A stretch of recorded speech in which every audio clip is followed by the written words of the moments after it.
In this episode, I get to speak with NFT collector NorCal Guy.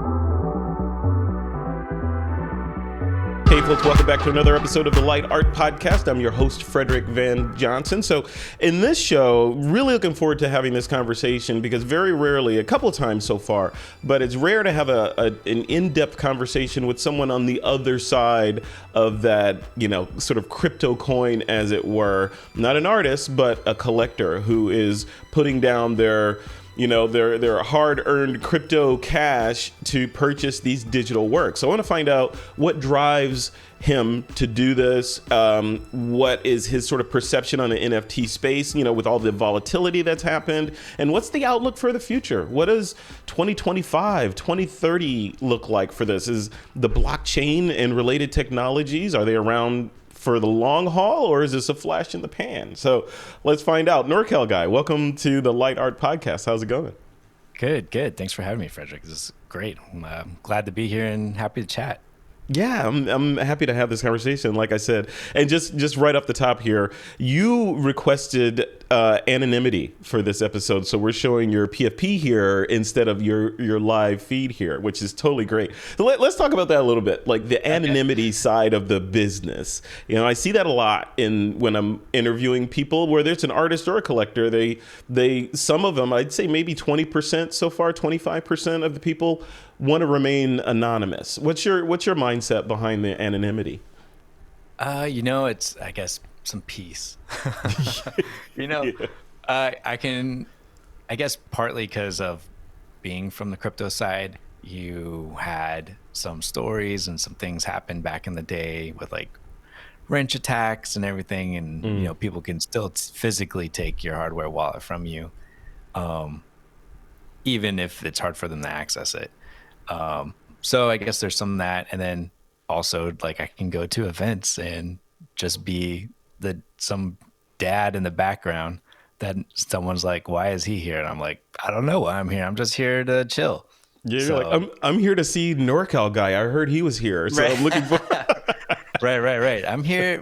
I'm waiting, seeing if I should put my kids into this or something. I don't know. Yeah, that makes sense. I mean, things like this, like if you're a photographer, of course, there's an ego around it, or any other spaces. There's the ego where you want to get your face out there, and even in social media, it's all about, hey, look at what I'm doing, look at what I'm eating, look at what I'm hanging with. Right, in this space, the NFT space, it's I get it, right? It's different. We're dealing with real money and life-changing money, and in some respects, and who wants to like say, hey, by the way, I'm the guy that just bought this $3 million NFT, right? You don't really want that brand on you. So I totally get it.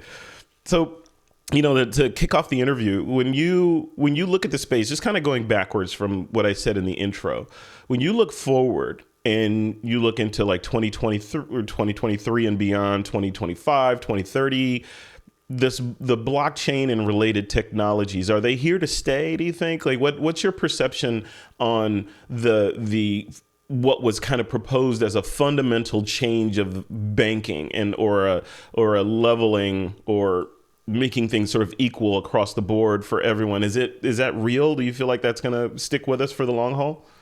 Yes. Yeah, I totally do.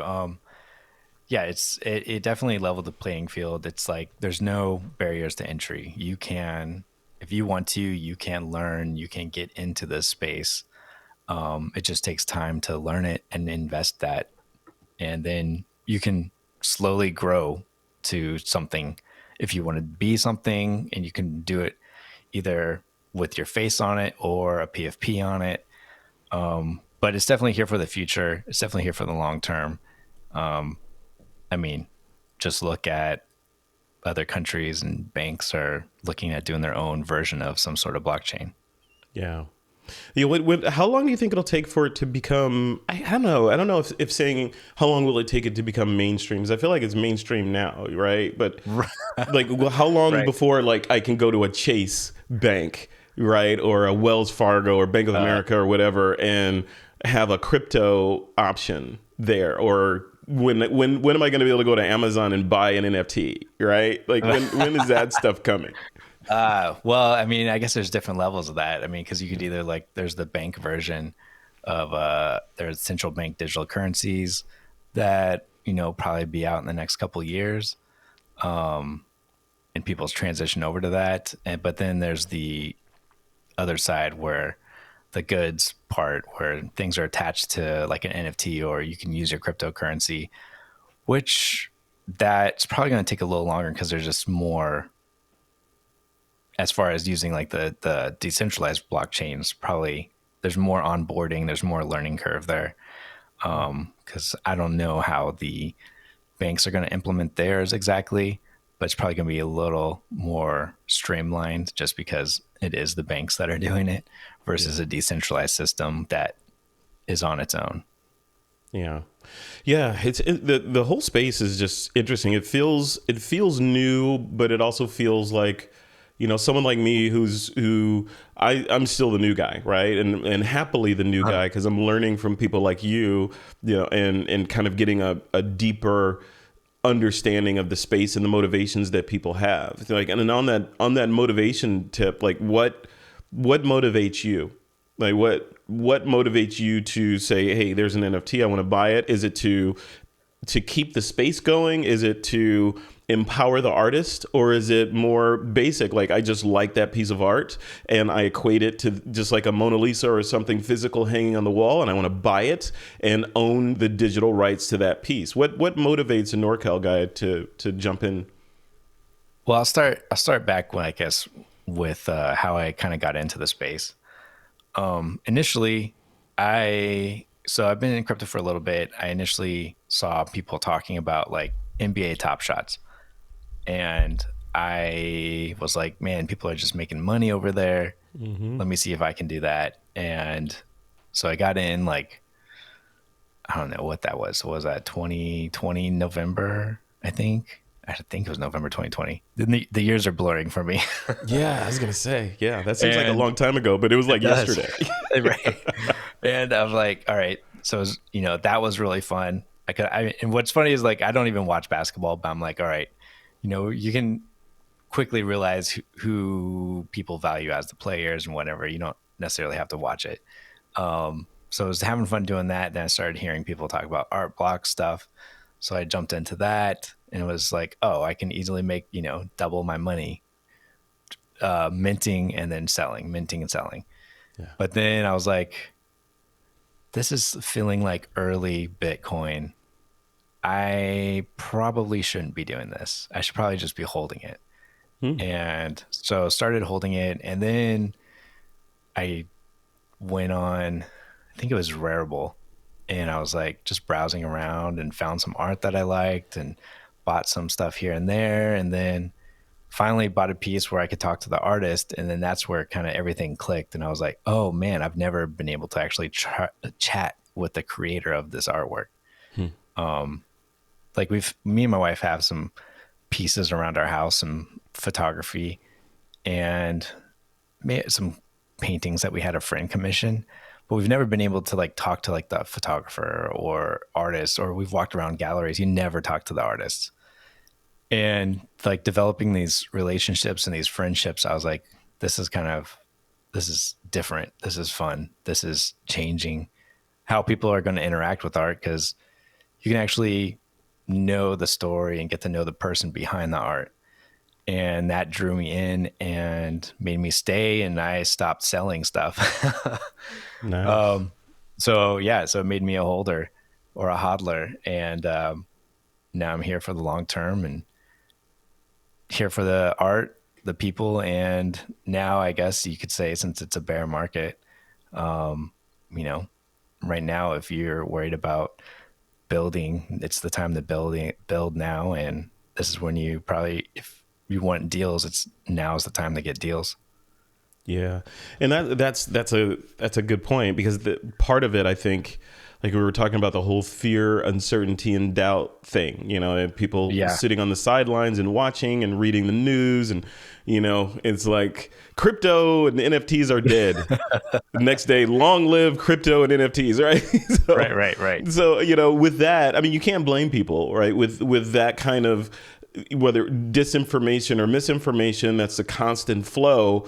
A thinking person that is not knowledgeable about a space is going to say, you know what? I don't know. It took too much for me to make this money. I don't have a whole lot of it to begin with. I'm just going to wait, but then the risk is they end up waiting and they're like, oh, like people that I should have invested in Apple in the 70s, right? It's like, right. So what do you say to those people though? Like, what do you say to the people that are like, man, I just don't know. I don't know how to learn. I don't know where to learn. I don't know who's lying. I don't know who's telling the truth. Are these numbers real? Did somebody really just pay all that money for 5 pixels? I don't get it, right?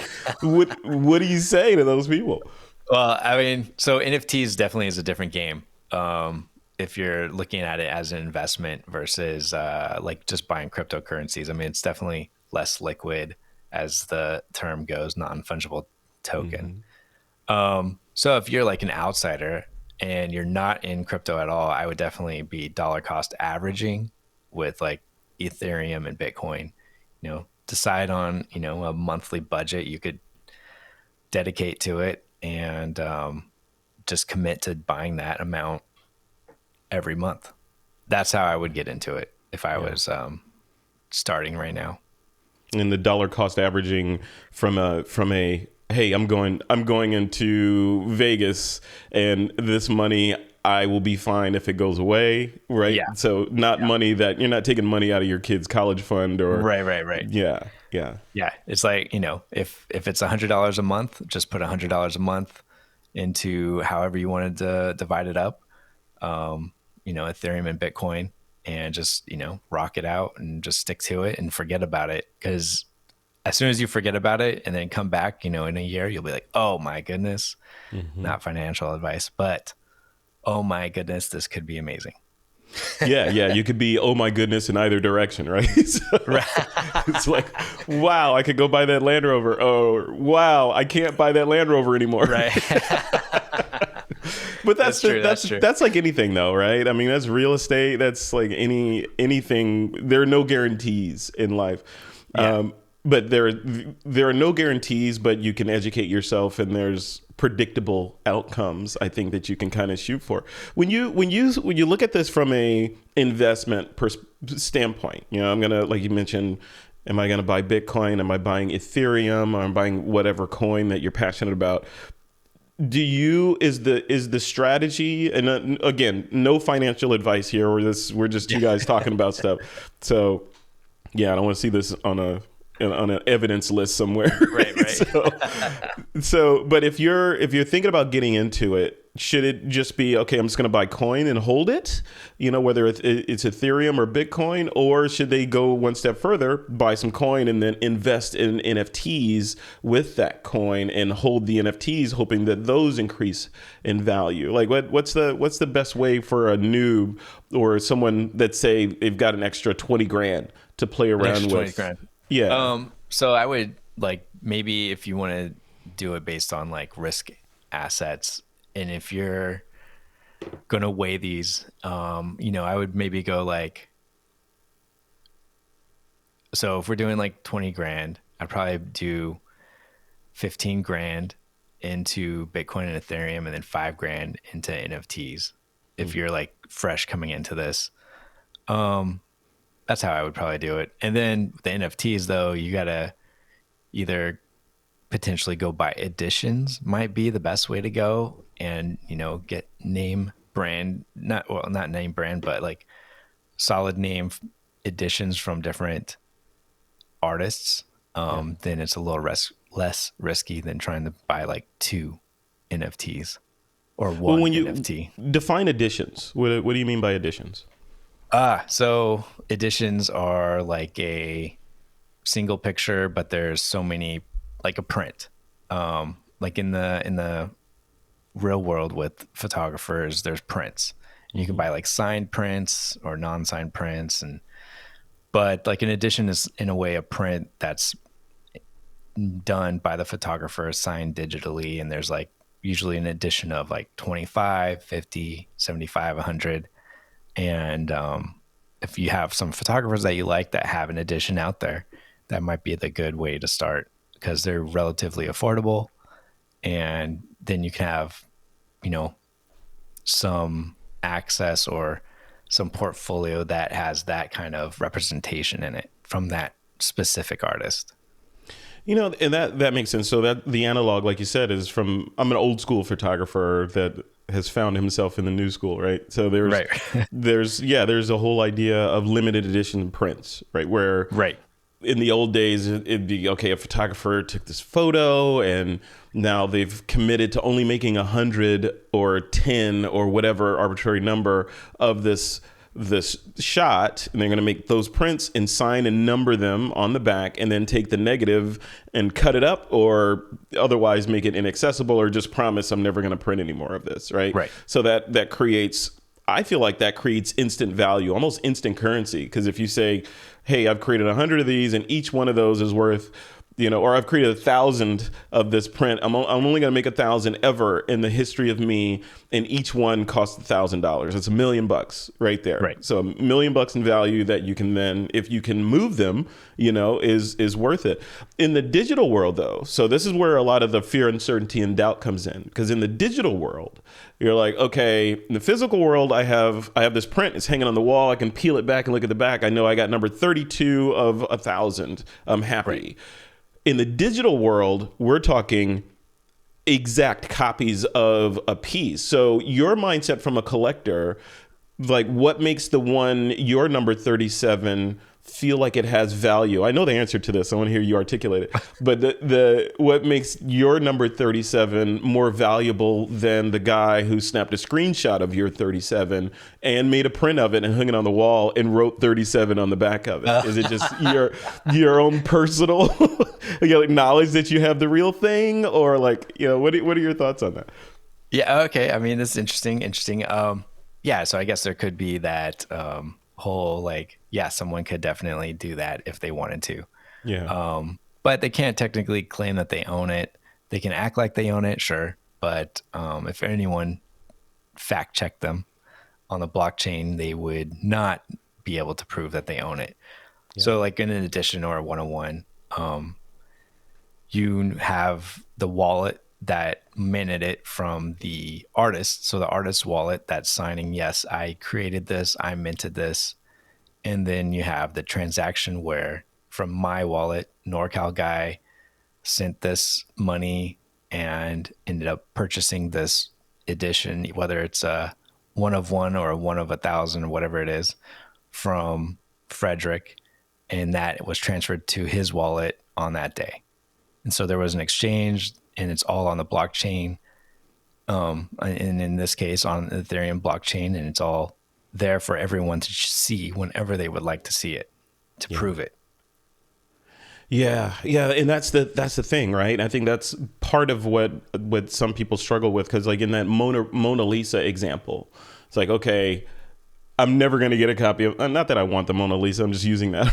But, yeah. But if, you know, in the example, using that as an analog to what we're talking about here, with that Mona Lisa, if there was a way for me to go get an exact to the atom copy of the Mona Lisa for $10, right? And frame it and hang it on the wall in my house and enjoy the Mona Lisa whenever I felt like looking at it, versus, you know, and then knowing that I don't own the original. Do I really care that I don't own the original? Or are we split into the aesthetic sort of art collector considerations where you live, right? It's like, I know that this is mine. I know what it's worth. It's recorded on the blockchain for all eternity. Boom. This is mine and I own it. And anything outside of that is a facsimile. Does the person that owns the facsimile really care that they don't own the original? I guess is the crux of the question. I guess you could say that, yes, they may not care that they don't own the original, but they're showing that there's value to having the original, because they are in a way saying that they want the original, even if they don't have it. Yeah. It's almost like fan service. Like, oh, you couldn't get the real thing, so you got, you know, the fake one. So it makes the real one, more valuable. Right. Yeah, it's so interesting. There's so much to dive into. The, you know, one of the questions I want to throw out you is, one of the promises of NFT or blockchain, or however you kind of look at it, what lens you look at it, is this whole new world of digital, or not digital, but of virtual reality and augmented reality and all those things that are kind of threatening us and on the horizon to change the whole world again, like iPhone did, right? So, Right. and within that world, one of the motivating engines in that Web3 world is the crypto blockchain layer, which keeps everybody honest, right? Right. What are your thoughts on that space? Is it like the videos and discussions and documentaries I've seen, basically they all lean in the same direction of this is a sea change for how we do things. You just don't know it yet, and it's going to creep up on you. And pretty soon, Apple's going to release these glasses, and you'll be able to see NFT art on NorCal Guy's wall, driven by a Right. QR code or something. Yeah, Are yeah. we going there? Is that the future of where you think things are going, or is it more pedestrian than that? No, I mean, I think that definitely like we get augmented reality first for sure, and there's all sorts of ways it could be implemented, and I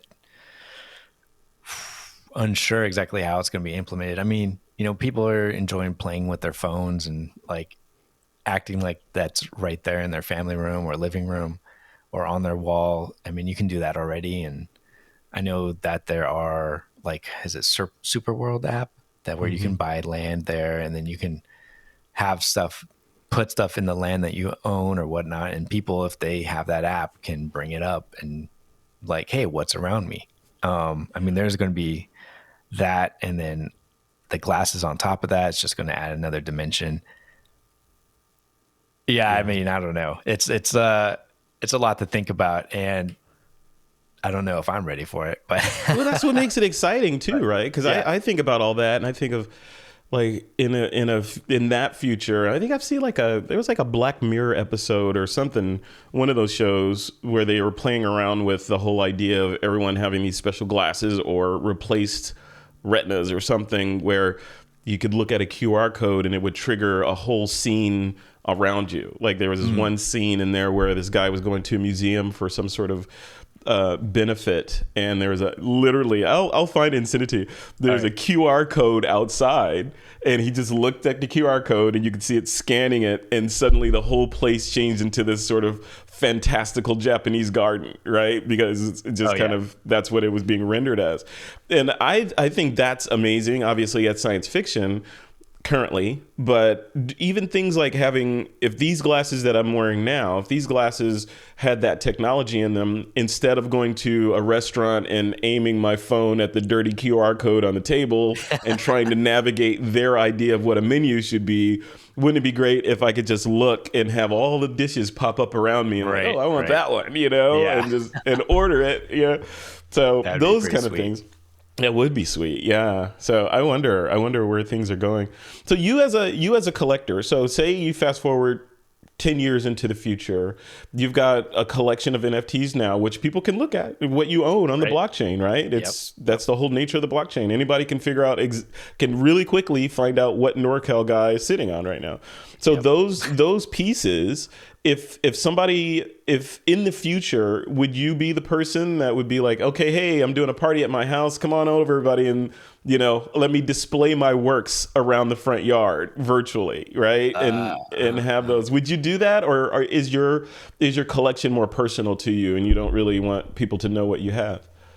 Well, well, I mean, it's hard to keep it personal. I mean, Yeah, right.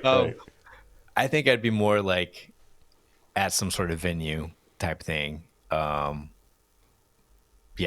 I mean, I guess it would be cool to have some sort of outdoor thing if everyone had like AR glasses and have it all outdoor, and that would be actually really cool to have some sort of outdoor gallery type thing set up. That would be pretty awesome. Yeah. But yeah, I think I definitely would see more in the current day pre-AR type stuff like that. I would definitely see like some sort of exhibit at museums or galleries or whatnot for my collection at some point. Just if they want it, like, hey, here's portraiture photography from Guy NorCal in this hall A or whatever. Yeah. Would you see yourself in a, I don't know, like a Second Life environment, or, Meta's, I forget what they call it, whatever their home space is inside of Meta's platform. Do you see yourself building out a NorCal Guy kind of space in there with your work, or is it not that serious right now? I mean, I have some like on cyber gallery stuff, which actually is kind of fun. I do enjoy that. Um, so I think more something like that. I mean, yeah, if the demand is there, Yeah. and the ease of use is there, then yeah, of course I would try and build something out for that. Yeah. It just depends on the ease of use. Right. Yeah. That's the whole thing. Yeah. Path of least resistance and all that. Right. Right. Okay. So to wrap up, so here's a question I'll throw at you. If you were able to somehow transcend space and time and send a message back to NorCal Guy of, let's say, 2019, 2020, somewhere in that range, you could send him a message. What would that message say?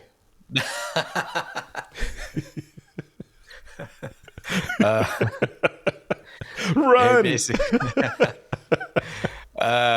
either be like buy as much Ethereum now as you can, or buy as many like punks and X copies that you can. Yeah. Yeah. Right. Yeah. And that's the same thing now too, right? So Right.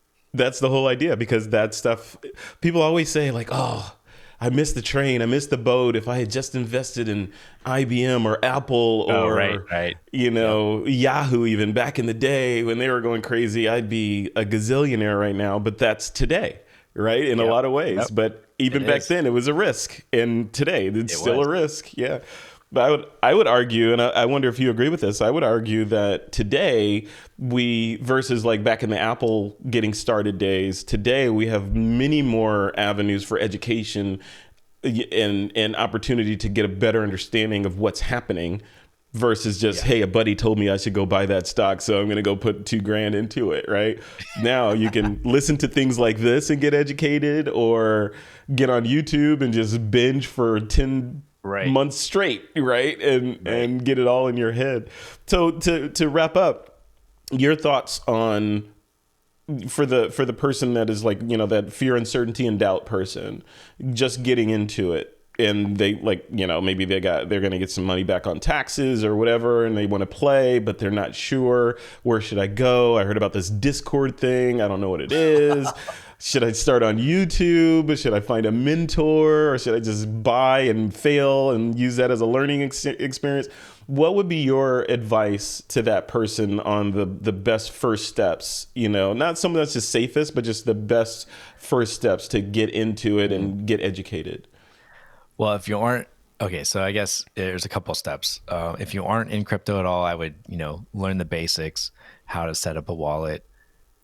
A hardware wallet is a must.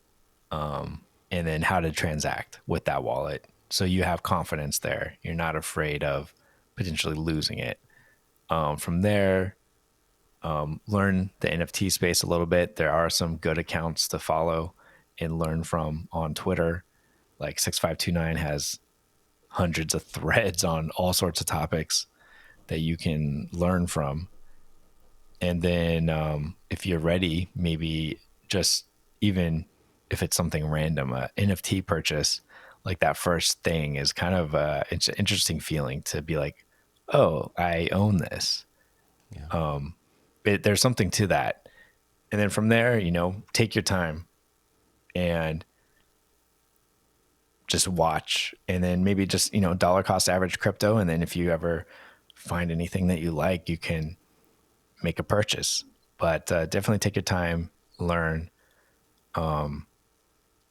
Because there are people that have ill intentions, so you got to be just careful and take your time and learn as much as you can, and reach out to people, because you never know. You can always reach out and get help, and you'll never know who will respond and help you and who won't. That's absolutely right. Yeah. Yeah. Yeah, and things like the the merge, right? We see all that was all the news and still is in the news. And the bedrocks or the bedrock or the foundation of these things, crypto and NFT, are shifting and growing and evolving and getting better over time as security gets better and transactions get easier and all that. You as a collector that, need to stay on top of this stuff, for the most part, what's in your, like, back in the day we had RSS feeds, right? And you could see what everyone was reading. What do you read, or where do you turn to for your, this is what's happening in the market right now, or in the space, or technology wise? Like, where do you get your information from? I guess it's mostly from Twitter. I just have a couple accounts that I have notifications on for, and see what they're talking about. There's a Discord that I'm in that usually has relevant topics discussed, and a couple Telegram channels that I'm in that has also current events. And that's about it. I don't really scroll Twitter too much. I try and be with my kids as much as I can. So yeah, I try and limit like the funnel. So it's like, okay, these are the sources that I need, and then I'm out.